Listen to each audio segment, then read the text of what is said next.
भाई हमारे यहाँ 4 भाई थे, राम लक्ष्मण भरत शत्रुघ्न। तो वहां भी एक दूसरी परंपरा में, बाबरी परंपरा में भी 4 भाई थे, शुजा, मुराद, दारा और औरंगजेब। तो एक ने बाकी 3 को खत्म कर दिया था और इस पे भी उसे संतोष नहीं हुआ। अपने बाप शाहजहां को जेल में डाला। सगे बड़े भाई दारा चिको का सर काट के थाली में सजा के अपने बाप शाहजहां के पास उसने जेल में भेजा। तो एक तरफ है भाई की रखी हुई खड़ाऊं और एक तरफ है भाई के रखे कटे हुए सर। और इतना ही नहीं, शाहजहां को आखिरी दिनों में 1 सुराही पानी देता था। और जब शाहजहां ने कहा कि मेरा पानी का कोटा बढ़ा दो, तो उसने कहा उतने में काम चलाओ। तो एक फारसी का शेर है जो मुझे याद नहीं है, उसका अर्थ बता देता हूं। दुखी होकर अपने अंतिम समय में शाहजहां ने लिखा कि तू जिंदा बाप को पानी के लिए तरसा रहा, तुझसे तो अच्छे वो काफिर हिंदू हैं जो पितृपक्ष में मरे हुए बाप को भी तर्पण देते हैं जाके। आप सोचिए कि आप अपने परिवार में क्या चाहते हैं मेरे भाई। किसी धर्म को मानने वाले हो, आप अपने परिवार में क्या चाहते हो? 4 भाइयों में वो प्रेम हो या 4 में से 3 की गर्दन उड़ जाए। भगवान राम के लिए तुलसी ने लिखा है कि कहत परम पुनीत इतिहासा, अंतिम जो चौपाई है, सवन ही हो तो सकल भ्रम नासा, सुनिए तो सारा भ्रम का नाश हो जाएगा। जैसे मैं एक छोटी सी बात बताना चाहता हूं। कभी आपने ये बात, यद्यपि मैं पहले भी बोल चुका हूं, आप बताइए भगवान राम 4 ही भाई क्यों थे? 3 या 5 क्यों नहीं? और अगर 4 भाई थे तो लक्ष्मणी क्यों राम के साथ जाएंगे वन में, और भरत ही खड़ाऊ रख के शासन क्यों करेंगे, और शत्रुघ्न ही अयोध्या में क्यों रहेंगे? क्योंकि 4 भाई 4 पुरुषार्थ के प्रतीक हैं। धर्म, अर्थ, काम, मोक्ष। भगवान राम धर्म है, शत्रुघ्न अर्थ है, लक्ष्मण काम है और भरत मोक्ष है।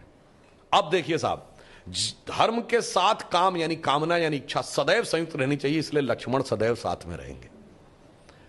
भरत मोक्ष के प्रतीक हैं, तो खड़ाऊ रख के यानी धर्म के किसी प्रतीक को रख के तपस्या करेंगे, मोक्ष प्राप्त होगा। और शत्रुघ्न अर्थ के प्रतीक हैं, तो इसलिए वो राजधानी में ही रहेंगे, अर्थ कभी छोड़ के नहीं जा सकता। इसीलिए आप देखिए, कहा तो जाता राम लक्ष्मण की जोड़ी, मगर तुलसी बाबा ने लिखा हनुमान चालीसा में कि रघुपति कीनी बहुत बड़ाई, तुम मम प्रिय भरत ही संभाई। क्यों? देखिए, कामना को तो धर्म सबसे प्रिय होना चाहिए, लक्ष्मण को राम प्रिय होने चाहिए, धर्म को मोक्ष। और फिर मैं एक और बात बताऊं, जो लोग कहते हैं ना राजा दशरथ के 3 रानियां क्यों थी, क्यों? इसमें 2 ही जुड़वा भाई हैं। कौन? लक्ष्मण और शत्रुघ्न। एक कामना, एक अर्थ, यानी इच्छा और पूर्ति, तो जुड़वा भाई हैं। और 3 क्यों जो होना जरूरी था? ये चारों चीजें एक ही स्रोत से नहीं आ सकती। धर्म सतोगुण से आएगा, तो कौशल्या जी सतोगुण का प्रतीक है, तो राम की मां है। अर्थ और काम रजोगुण से आएगा, तो सुमित्रा जी रजोगुण का प्रतीक है, तो उनसे काम और अर्थ उत्पन्न होगा। और केकई तमोगुण की प्रतीक है, मोक्ष प्राप्त करने के लिए तमोगुण के पार जाना पड़ेगा। इसलिए महाराज दशरथ की 3 ही रानियां हैं, 2 या 4 नहीं। और फिर यहां पे मैं ये भी कह दूं, मतलब इसको कोई अन्यथा न ले, मैं मतलब ये नहीं कह रहा हूं, इसमें सबसे सुंदर कौन था? केकई।